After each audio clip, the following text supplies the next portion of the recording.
The NCAA and corruption. You cannot mention one without the other. And as you can probably tell by the title, the most recent example of the NCAA's abuse of power unfortunately involves one of the best class of 2020 point guards in Sharif Cooper and his pending eligibility to play for Auburn this season. And the possibility of the NCAA robbing this man of his right to play college basketball is so real that reports are being made that he and his camp are seriously exploring overseas options. And after first hearing of this tough situation, I felt for Sharif. He's a cold player, but I could not help but be reminded of the G League Pro pathway and how it's still underrated even after one of the best recruits, Jalen Green, signed with them, because more top recruits should honestly have eyes on this program, especially since the eligibility issues that happen in the NCAA simply do not happen in a pro pathway. So yeah, in this video, we're going to look at Sharif's situation and how it's yet another example of why top recruits may have to change the normal process of getting to the league through college basketball, because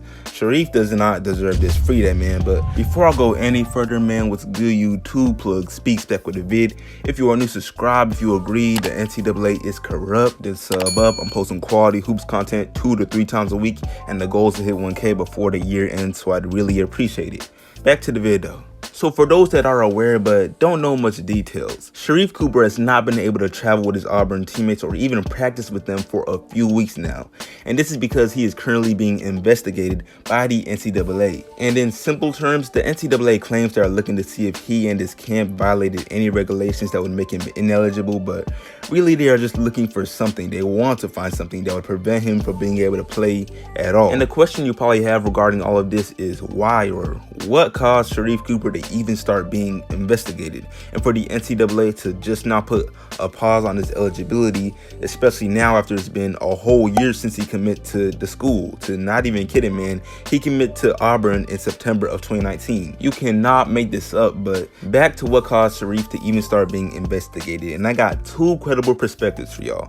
For one, Auburn's basketball program does have some real instances of violating the NCAA's regulations, as one of their former assistant coaches, Chuck Person, pled guilty to bribery involving players and providing them with money as a way to maybe get them to attend to the school. Just a little bonus. But this situation dates back to 2017, and that's when they started getting investigated. But Auburn would end up doing a self-imposed postseason ban as punishment, but how much this has to do with Sharif is unclear, and it seems like the NCAA feels as though Sharif may be attending Auburn for more than just basketball reasons, which is pretty dumb in and of itself, because Sharif's been looking at Auburn since he was much younger. But now for the second possibility for the NCAA's investigation, which may be worse as it seems more personal. But Sharif Cooper's dad is his sports agent, and he has a pretty good relationship with Auburn's basketball program. For example, he was also the agent of top 5 draft pick Isaac Okoro, who went to Auburn and even played with Sharif prior to college. So yeah, the NCAA may also be questioning why Auburn is suddenly becoming a destination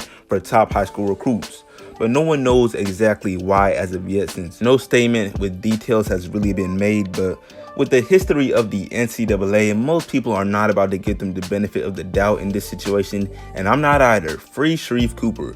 But now for my main point of this video, which is to highlight how great the G League Pro pathway is and why these top high school recruits should begin to see this as a valid destination after high school. Like seriously, because listen, the current G League Pro pathway team features Jalen Green, Kai Soto, Jonathan Kuminga, Isaiah Todd, and Deshaun Nix. And these guys are getting paid a minimum of $125,000 this year just to play a 5-month-long season of about 20 games and go through professional level training as they prepare for the NBA draft. And that's not even including money they could earn off their own likeness or money they could earn off sponsorships. And on top of that, let's say things go wrong and a player does not feel comfortable declaring for the draft after their G League season, they would still be eligible to play for a D1 school within the NCAA as long as their offers are still there.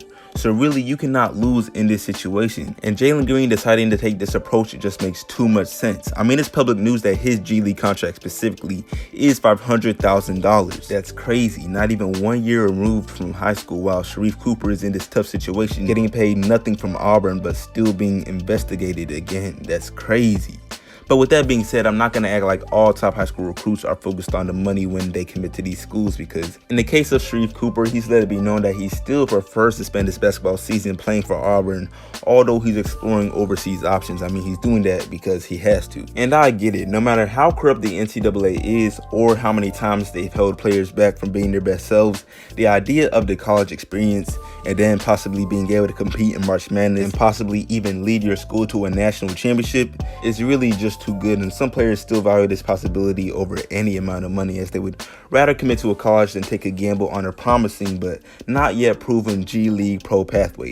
And that right there has to be one of the main issues in all of this, because the NCAA has this leverage of the college experience over all the other post-high school options for athletes that pretty much allows them to abuse their power. But hopefully the G League pro pathway route that Jalen Green and some others decided to take a gamble on actually goes somewhere, and I think it will. Things already look pretty good. They have yet to start actual games, but they've had a ton of practices and scrimmages already, with some pretty good things being said about the experience so far. For one, Deshaun Nix said that at first I was nervous coming from high school to play against grown men, but things felt normal after just the first quarter. Then Jonathan Kuminga added that they've been together for 4 months and already have a family vibe around the program. It doesn't really get better than that. Not to mention, I'm showing a couple scrimmage highlights within this video, but more can be found on the G League IG page, and them boys are getting to it. I really just want the season to begin though, because things are for sure about to be interesting, especially with Jalen Green being in the mix, since I don't know if y'all forgot, but he and the #1 2020 prospect coming out of high school, Cade Cunningham, are taking different paths to get to the NBA, but they are still sort of competing to be seen as the best in the 2021 draft class. So yeah, it will for sure be interesting, but I'm gonna wrap this video up. Hopefully Sharif Cooper's eligibility ruling releases pretty soon, and hopefully it's the good news that the NCAA failed in their attempt to rob him of college basketball. But hey, if not, those overseas offers are more than likely calling his name. All he would need is the opportunity, and then he would thrive. Not to mention, who knows, this could really be a blessing in disguise, as overseas pro ball might be more beneficial in terms of actual professional training. You really never know, man. But I'm gonna get up out of here. I appreciate y'all watching, man. Make sure to like this sub if new, share all of that, and I'm out.